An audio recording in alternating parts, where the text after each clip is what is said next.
If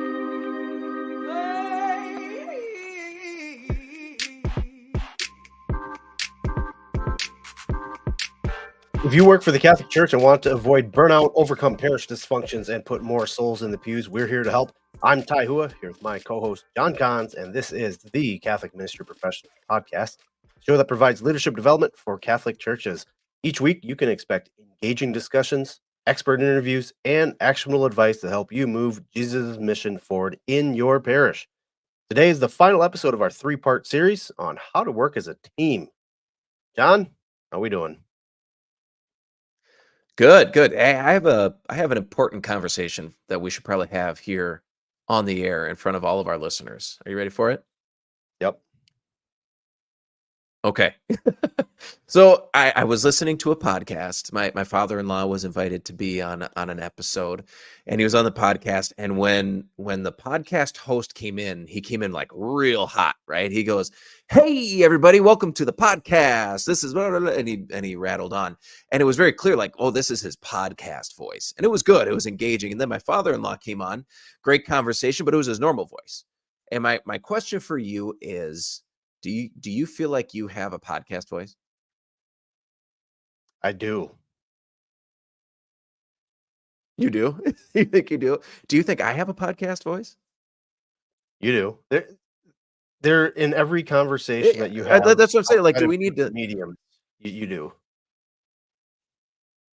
Yeah. Okay. Because as I'm listening to him, like, well, I don't hear my own voice the same way other people do. So I couldn't tell. I was like, I wonder if I'm bringing that level of energy. Maybe I need to bring a little bit more. I didn't know if our listeners deserved more of that or exactly. But you feel like we're on that level. I think we do. I mean, I have a phone call voice. I've got a voice when I talk to my wife versus when I talk to my boys. Um, it. I Yeah. think we're fine. For me, I actually have to turn it up a bit, the intro, because I'm very like monotone if I don't turn it on. So I'm sure the listeners out there are probably going to say, "Dude sounds monotone already." Now, just imagine if I didn't turn it on. I thought you were going to say you had two voices, one when you're talking about golf and one when you're talking about anything else. No, I would say I have multiple voices, but there's a professional voice. And here's a funny story that when I worked in a previous office, it was in the insurance world. We hired an intern and we would talk to him normally, like we're just one of the boys or whatever. And one of us would pick up the phone when it rings and then we'd switch to our insurance voice. And he's like, "I don't know how you guys do that. You sound so professional on the phone, but when you're talking to me, you just sound like one of the guys." Like, that's the point. Like, you are judged based off of your tone and your vocabulary, not just in what you know or how you can answer their problems. Like, if you answer the phone like a hillbilly, nothing against hillbillies, they're probably not going to take you seriously as an insurance agent or a sales professional. Now imagine you answering the phone like that when somebody calls your parish. It's like, oh man, I don't know if they're going to be able to answer this theological question or question regarding our this ministry that I'm trying to sign up for. So, anyways, I digress. Yeah. Well, no, I think those too. It's another tool in your belt, right? Absolutely, it's another tool, and that's also too part of why if you're telling a story versus just teaching something, it engages your voices differently. Either way, it's another tool. It was just something I was kind of ruminating on as I was getting ready for today. But yeah, let's talk about today. Part 3 of our 3-part series on how to work as a team. And so, yeah, if you're somebody who experiences a lot of those main frustrations that we hear from our Catholic ministry professionals, a lot of them have to do with working on and working with a team versus just being a member of a staff.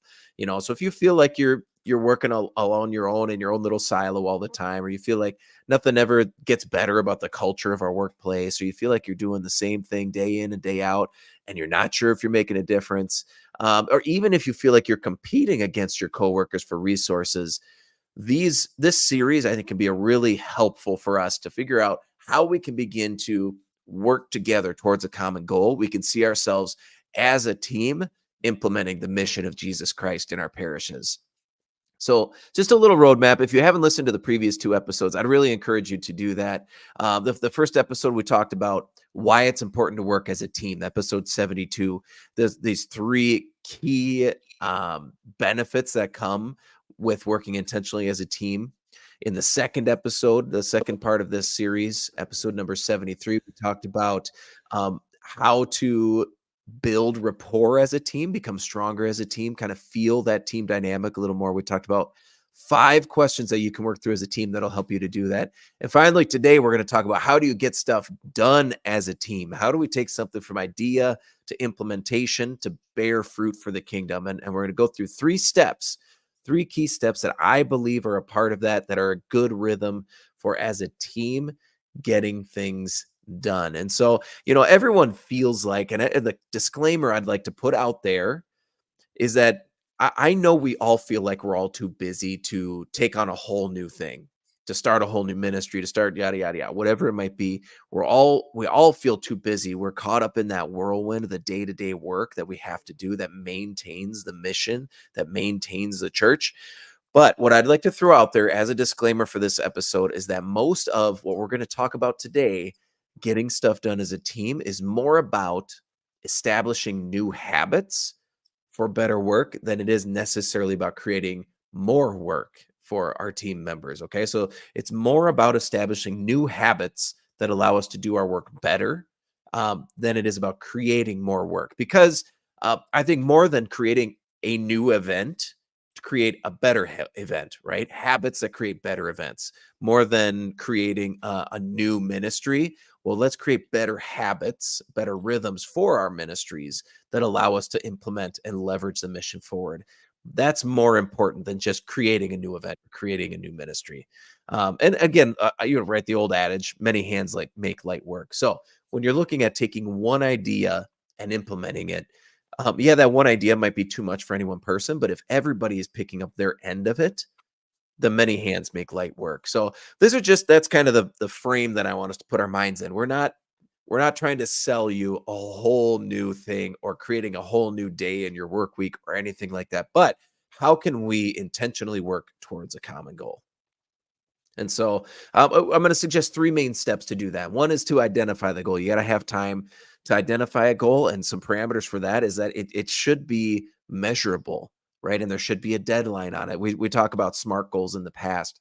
If you're going to set a goal, you got to be able to define it very clearly. Otherwise, you're going to have no idea if you've been successful in attaining that goal. So, there's different ways to discuss that, but SMART goals is kind of the classic, right? S meaning that it should be specific. M, it should be measurable. A, it has to be attainable, right? R, realistic, like attainable and realistic, I think go a lot in hand. And then T, it needs to be time bound. SMART. This goal needs to be that. After you've identified a goal, then you're going to implement lead measures, right? And can you explain a little bit? Is okay if I kind of just throw this out there to you? A little bit of a difference between like a lead measure and a leg measure for our listeners? Yeah, a leg measure, I'll just start there. A leg measure is the result of your efforts up until now, right? So things you've already done things, and this is showing if they're effective or not. Whereas a lead measure, it's something you're deciding to do now, and then you're going to measure later, right? You can measure the things that you're doing currently. I'm going to make X amount of calls. I'm going to meet with X amount of parishioners. I'm going to send out X amount of emails. Those are lead measures. Now, leg measures would be considered like, okay, I called 20 people and 13 of them picked up, right? So 13 answered calls are your leg measures, but your 20 calls are your lead measures. That'd be a simple way to explain the difference between the two. Yeah, absolutely. And I think too, the difference, a really simple one too for me, right, is okay, we have 300 people that show up to mass on the weekend, right? Well, how many people did you invite to mass, right? How many people? So that's really good. And so the important thing for this step is to then implement lead measures that are going to lead towards the leg measures that you want to have. And then, so that's the second step. The third step then is just a rhythm of accountability. And several ways we can do that, right? Keeping kind of a scorecard, having a scoreboard for how you're taking action on your lead measures. Another one is how you utilize your weekly meetings. And then I want to suggest adding 4 meetings to your calendar, and we'll go through that. But what I really want to do is kind of break this out now and make it very specific to, so we can kind of see how we take this from like a goal we've identified, and then how we're going to kind of follow through on that as a team, how we might potentially implement that, so that we can get that real world exercise of taking these 3 steps: identifying a goal, implementing lead measures, and having a rhythm of accountability. How those 3 steps, how those 3 pieces of that, those 3 pillars help to keep the whole structure up. They help to lift us all up as a team and help us to accomplish things. And I do want to emphasize the importance of, as we go through these steps, if you're doing this with your team, it's important that they have say, like they have input into these things, because that's going to bring a certain level of natural, like personal buy-in. So this isn't necessarily, as you go through these, just the pastor coming in and saying, this is what we're going to do, and y'all need to get in line. It's you as a team saying, no, this is the most important goal. These are the things that we can measure, that we can specifically do, that we have some ability to put into effect. And then 3, this is the rhythm of accountability we're going to have. And as we do it, I think you'll see this again, it's not more work. It is more intentional work, right? It is looking really specifically at how can we cultivate this better habit in the context of our work day. So again, not more work. So if we're going to break these 3 parts down, identifying a goal, like a very specific, very measurable goal. And I want to go through, like, let's say we want to boost our membership, right? We want to evangelize people. One very clear way that we could measure that is in the membership and how a membership in the parish grows. So we want to be very intentional about boosting our membership in like by 5% before the end of the year. So that's our specific, measurable, time-bound goal. And another way you could maybe look at that, if you wanted to do something different, you could say, how are we going to decrease maybe the drop off between first communion and confirmation? Again, looking at something very specific, something very measurable, realistic, and in time. Like, what's our deadline for getting this done? For the purpose of our exercise today, we're going to look at boosting membership by 5% in the next year. So we've sat down as a team, everybody's thrown out their ideas out in the hat, but we've all decided if we want to execute the mission of Jesus Christ, like boosting the membership is one very clear way that we can intentionally do that and kind of give direction and purpose to our actions, our decisions throughout the course of the year. So once we've identified that lead goal, then we want to choose some lead measures. Okay. If we're just like, well, let's check in 6 months and see if our membership has increased. Again, that's a leg measure. That's the thing we're measuring. So what are the actions that we can take, right? That we can implement over the next few weeks, over the next month, that we can hopefully begin to influence the growth of our parish. And I'm going to throw out a few ideas. Let's say you're in your team, you're asking for ideas from people. Some of the very first things that pop into my mind is implementing a rule where we as a team, as individual members, maybe we realize that people slip through the cracks. And I want to throw out, Ty, do you remember when you were getting married? You reached out to me and you said, "Hey, I've dated this girl. We're getting engaged. We want to get married, but you didn't live in Sioux Falls yet." And so you were like, "Hey, I'm wondering if maybe we can do marriage prep at your parish." And so I said, "Yeah, that would be awesome. I got to pass you over to Father because he's the one." So what happened after that? We found a different pastor. We didn't get a call And why back. was you didn't even get a call back? Yeah. There No message, there was no no nothing. follow-up. Yep, there was. So this is this is a very classic. Like, you may have decided to become a member at that parish. Now, I mean, geographically and stuff, maybe that didn't work out or wouldn't have worked out, but the chances of you becoming an active member of that parish went from possible to absolutely not. Yeah. Right? And this was after I had talked to you. I said to my pastor, "Hey, my buddy's going to call you. awesome guy, met this girl, doesn't live in town. She wasn't Catholic at the time, but they're really interested in getting married in the church. So they're going to reach out to you, please follow up. This is his name, Taihua.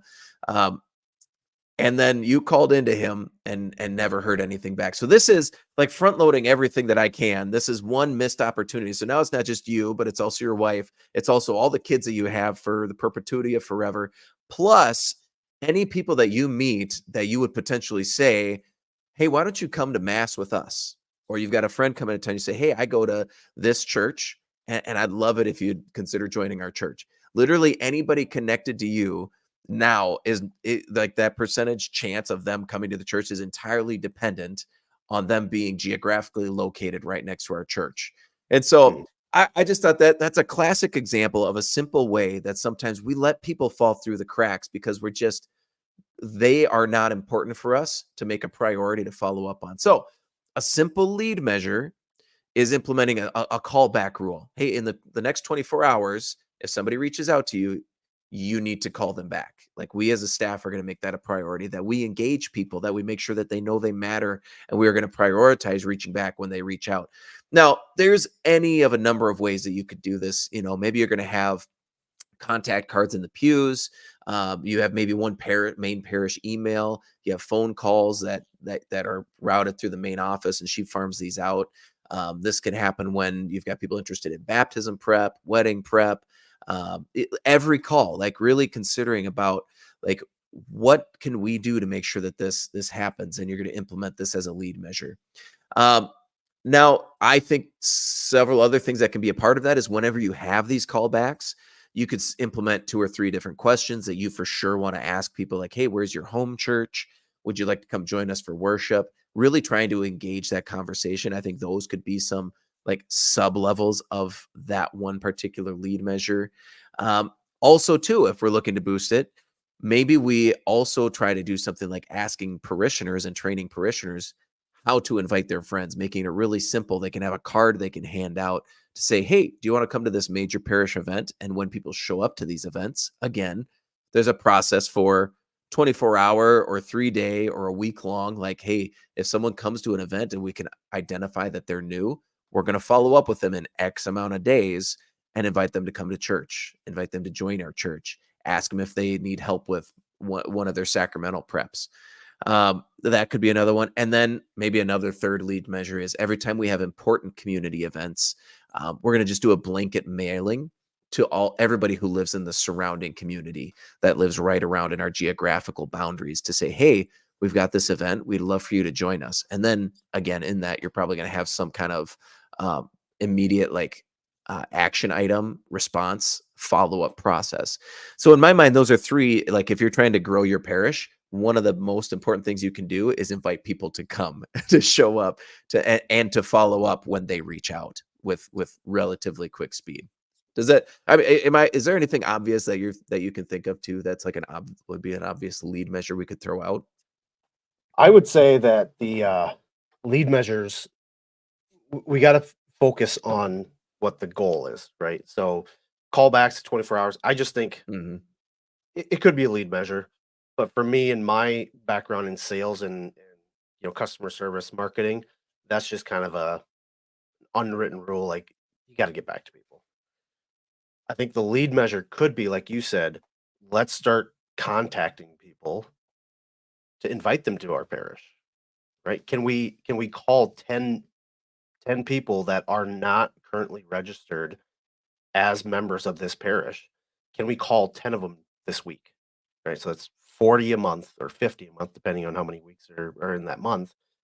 But now you've got something that you can really hang on to and drive that vehicle toward that goal. Right. So, hey, we are going to increase the memberships of this parish by 5% this year. And in order to do that, we have to reach out to X amount of people every single day or week or month. I think that would be a better lead measure. Where callbacks, that's a good rule, don't get me wrong, but the Mhm. the lead measure has to be focusing on, intentionally getting to that end goal. I don't Does that make sense? Yeah, absolutely. Yeah. No, that's a good clarification, good point to make. And I Yeah, do agree. I just don't think it happens very often where we get called back. So it's a good way to implement a new habit. yeah. I think that would be a lag measure because we're waiting on Mhm. somebody to call us so that Sure. we can call them back. Where if our team goal is to increase memberships at 5% this year, we have to do something intentionally, right? And not Mhm. just as a byproduct of the goal. Now, you mentioned something earlier that I do want to clarify. Get your team members involved in that goal. Mhm. If they're not bought in on the goal, good luck getting them bought in on the lead measure because they're not going to give two hoots about it. Now, if you said, "Hey, we're struggling with mass attendance. We're struggling with the tithing from our parishioners. We're struggling with getting volunteers." What would be a good goal to help cover those? Like, how do we rectify those issues that we're dealing with as a parish staff, as a parish in general? And then you let the ideas flow. As Mhm. a leader, you never want to be the first person to talk because they're going to be like, "Well, I want to agree with the leader. So anything he or she says, I'm gonna just agree with in order to get this meeting over with." So the leader, I fully believe, should be the last person to talk when it comes to ideas. So as you know, position this problem that we need to solve as a team, you kinda shut up, right? "Hey, we're having issues with mass numbers or our, tithing is down from last year. What are some ways that we can solve this issue?" And then you kinda get out of the way, let the ideas flow, and in an ideal world, somebody from the team is going to prop up this goal, right? Then they tell the goal, it's like, "Okay, well, how do we reach that? What are some things that we can do as a team that we can check in with each other as a team, hold each other accountable," which you're gonna get to. How do we hold each other accountable to this lead measure that gets us to this goal, right? Football. Well, you get 4 downs to advance 10 yards, and your goal is to get that touchdown. Your goal is to score some points, I should say. Touchdown's great, field goal at the bare minimum.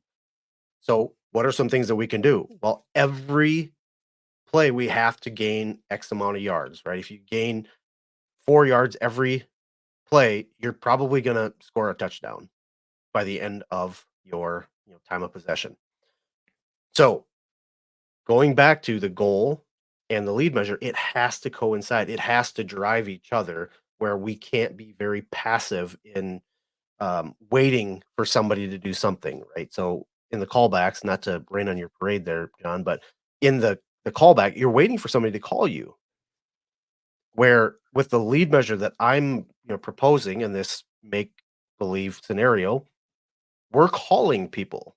We're actively reaching out to 10 non-parish members to ask them why, number 1, why they aren't members here. Maybe maybe that's 1A or 1B. 1A would be, "Thank you for coming to our parish and checking it out. Have you considered being a parish member?" All of these different things are driven by us actually picking up the phone to call them versus waiting for them to call and say, "Hey, I wanna become a member." Because you have to be very convicted to do that. You have to be very convicted to literally go to the church or call the church to sign up and be a registered member. That's a whole nother issue that we gotta talk about because it for me, and I'm gonna throw my parish out there, it was difficult to understand how to become a member. I called the parish office. "How do I become a member?" "Oh, you gotta fill out this form. Next time you're at mass, pick it up." "Can you just email it to me?" So, anyways, I digress. We gotta be very mindful of the lead measure driving us to that goal. Yeah, Yeah, absolutely. absolutely. And, so if you're let's say you did set that 10, that 10 call lead measure, being in sales, could you say like, "Well, that should only take you 10 minutes," or maybe that takes you half an hour a week because 'cause you're just gonna sit down and you're just gonna knock out these 10 calls? Or especially as like an initial reach out to somebody, half of them aren't gonna answer or 3/4 of them aren't gonna answer, and then you're gonna leave a message and it's gonna have these identifying lead measures in it that you make sure you ask this, this, and this, and this, or state this in the call. Like, do you have like if you're gonna do 10 calls, it might take you this much time. It'll take you 20 minutes. especially, and 20 we'll minutes, talk about it right? in a So this future episode of CMP, is logging into a CRM, or a, we'll call it a PRM, a mhm, parish relationship management tool, and from there you could find out that John Smith, that um, you know checked out our church last week, he wants to text, he wants to email, which is fine. You communicate the way that the parishioner, or potentially new parishioner, wants to communicate. So it should only take you 20 minutes. It may take you a lot quicker if you're just leaving 10 voicemails.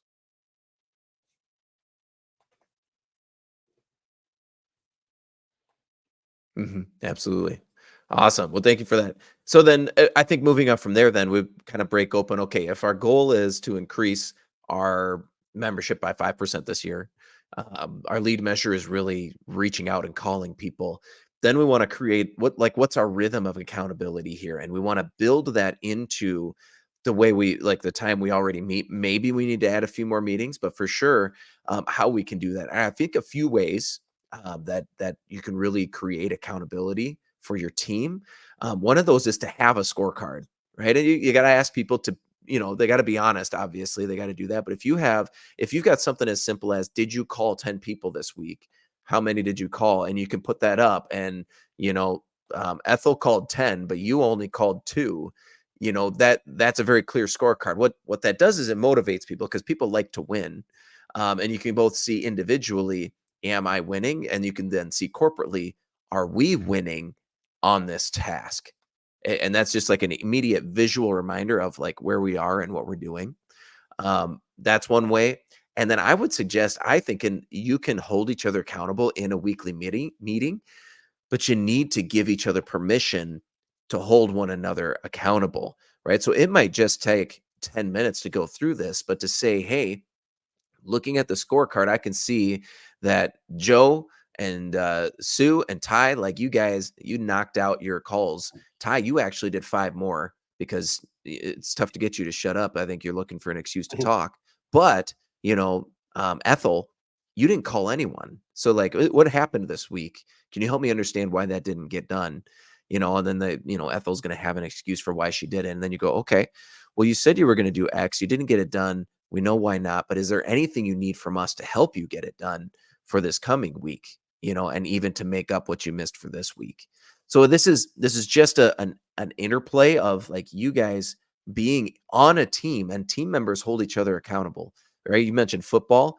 I was a right guard on the offensive line, and if I missed my block, then that was my fault because I was responsible for communicating with the center and with the tackle on the other side of me and say, hey, I got him. You got him? Yep, I got him. And we would know who was blocking who. But if we skipped communication there, or if I misunderstood, or if I didn't block the right direction so the back could run through and make a hole for him to run through, like that was on me. I had to own that. I also had times where people said, hey, you did this. You need to do this better. That's teamwork. That's what that looks like, and it's conflict, but it's healthy conflict, and it drives us all forward. It all drives us in the right direction together, and that is a good, holy, and beautiful thing. Yeah, one thing that I want to And then just I point out think the too, what I want to point out is that this is not, you're not bashing them over the head like, why the heck didn't you do it?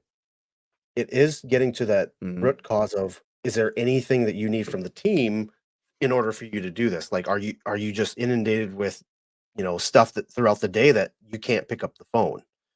Can I help you with anything? Is it, in a previous example, it's like you take all day to make copies.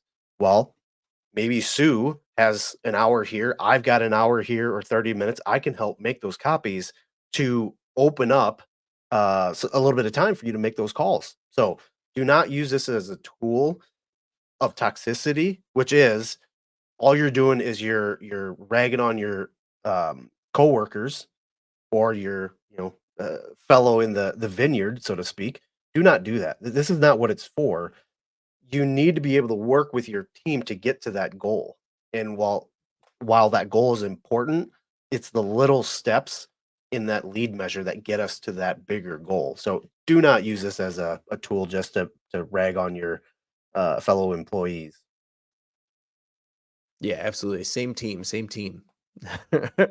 All right. And then I think the last piece there is, maybe quarterly to have a half day sit down where we're going to actually talk about the goal, the lead measures, and the rhythm of accountability to assess things. You might even have kind of like a check in to look at the leg measures and be like, hey, are we up from where we were last year, or are we increasing membership? What's it leading to? And to be able to kind of Mhm. identify, because you might notice that, hey, actually the we were measuring a leg measure, right? We were just doing callbacks.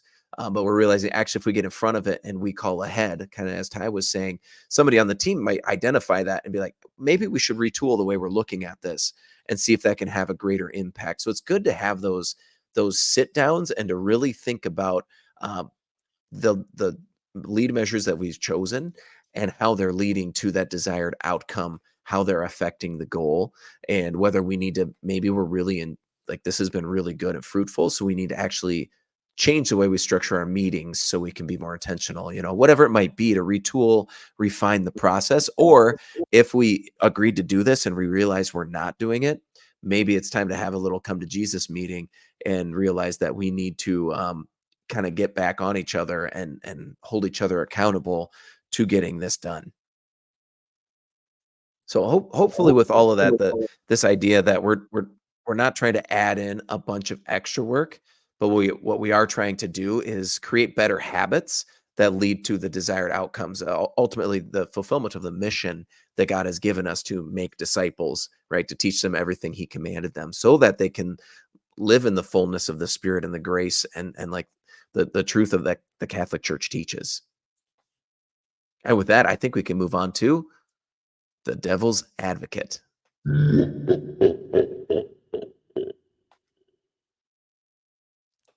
Dun dun. Again, super great idea, John. Super great. I love it.